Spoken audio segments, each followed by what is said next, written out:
வணக்கங்க. 7 நாள் 7 தகவல்கள் அப்படிங்கிறதுல இந்த வாரம் 7 தகவல்கள் என்னென்னு பார்த்துருவோம். நீங்கள் இது மாதிரி ஒரு குட்டி குட்டி பேப்பரில் 7 தகவல்களையும் எழுதி ஒரு டப்பாவில் போட்டு வச்சுக்கோங்க. ஏற்கனவே போன வீடியோலையே நான் சொல்லியிருக்கேன்.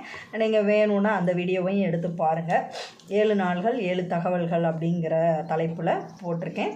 அதாவது நம்மளுக்கு எப்பயுமே ஒரு டானிக் குடித்த மாதிரி இருக்கும் பாசிட்டிவாக கேட்கும்போது. அப்போ பாசிட்டிவாக நம்ம படிக்கும்போது எப்படி இருக்கும், நம்மளுக்கு உள்ளுக்குள்ளே ஆல் இஸ் வெல் அப்படின்னு சொல்கிற மாதிரி இருக்கும். அப்போ கடவுளே நம்மளுக்கு ஒரு புத்தி சொல்கிற மாதிரி இந்த வீடியோ அமையும் அப்படின்னு சொல்லிட்டு நம்புகிறேன். ஏன்னா எல்லோரும் நல்லா இருப்பீங்க அப்படிங்கிறதையும் நான் நம்புகிறேன். சரிங்களா?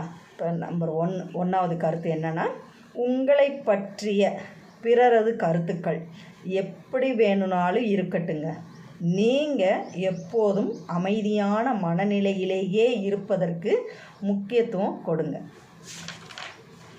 2வது, உண்மையான கருணை உள்ளம் கொண்டவர்கள். உண்மையாக கருணையாக இருக்கும் அப்படின்னா இந்த உடலின் மீதுள்ள பற்றிலிருந்து விடுபட்டு இருப்பாங்க. 3வது, குறைகளை கண்டு அவரை பார்த்த உடனே அவரோட குறை தான் நம்ம கண்ணுக்கு தெரியும். அவர் செஞ்ச நல்லதெல்லாம் தெரியாது, குறைகள் மட்டும்தான் தெரியும். அந்த மாதிரி குறைகளை கண்டு கரை ஆக்காமல், அது ஒரு கரையாகவே படிஞ்சிருக்கும் நம்ம மனசில். அதை மன்னிச்சுட்டு மன மகிழ்ச்சியை தனதாக்குங்கள். பிறர் நமக்கு துக்கம் கொடுத்தாலும் அதை எடுத்துக்கொள்கிறதும் எடுத்துக்கிறாததும் நம்ம கையில் தான் இருக்குது. அது துக்கம்னு நினச்சாதானே துக்கம், அதனால் அதை அப்படி எடுத்துக்கோங்க. எதையுமே பாசிட்டிவாக எடுத்துக்கோங்க. 5வது, எதை தேடி நம்ம அலைகிறோமோ அது நமக்குள்ளே தான் இருக்குது. ராணி கழுத்தில் இருக்க மாலையை கழுத்தில் போட்டுக்கிட்டே ராணி தேடுவாங்கள்ல, அது மாதிரி தான் மகிழ்ச்சிங்கிறது நம்ம கழுத்தில் கிடக்கிற ஒரு மணி மாலை. அந்த மாலை நம்ம கழுத்தில் கிடக்கும், ஆனால் கழுத்தில் போட்டுக்கிட்டே தேடுவோம். சிலர் கண்ணாடியை போட்டுக்கிட்டே கண்ணாடியை தேடுவாங்க, செல்ஃபோனை கையில் வச்சுக்கிட்டே செல்ஃபோனை தேடுவாங்க, பேனா கையில் வச்சுக்கிட்டே பேனாவை தேடுவாங்க. அதே மாதிரி தாங்க மகிழ்ச்சிங்கிறது நம்ம மனசுக்குள்ளே இருக்குது. அதனால் எதை தேடி நம்ம அலைகிறோமோ அது நமக்குள்ளேயே இருக்கிறது. 6வது, தன் மீது வெற்றி அடைவதென்பது மேலும் மேலும் பல வெற்றிகள் அடைவதற்கான பலத்தை கொடுக்கும். நம்ம மேலே வெற்றி அடைஞ்சிக்கிட்டே இருந்தோம்னா எந்த ஒரு செயல்லையும் நம்ம முதல்ல அந்த எண்ணத்தில் வெற்றி அடையணும்.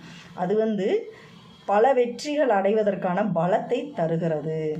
தன் மீது வெற்றி அடைவதென்பது மேலும் மேலும் பல வெற்றிகள் அடைவதற்கான பலத்தை பெறுகிறது அப்படின்னு எழுதி வச்சுக்கோங்க.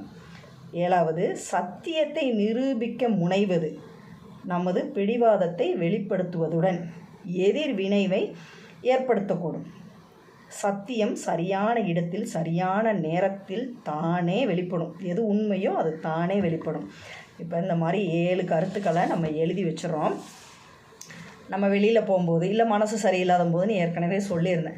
அந்நேரம் நம்ம ஒரு சீட் எடுத்து நம்ம படித்தோன்னா நம்மளுக்கே அந்த இறைவன் இந்த கருத்து, அதாவது அதுதான் நம்ம இன்றைக்கி சந்திக்க போகிறோம், இல்லை சந்திச்சிருப்போம், அதை கடவுள் உனக்கு இப்படி நடந்திருக்கு அப்படிங்கிற மாதிரி சொல்கிற மாதிரி இருக்கும். அதனால் முயற்சி பண்ணி பாருங்கள், பாசிட்டிவாக நினைங்க, எல்லாமே நல்லதுக்கு.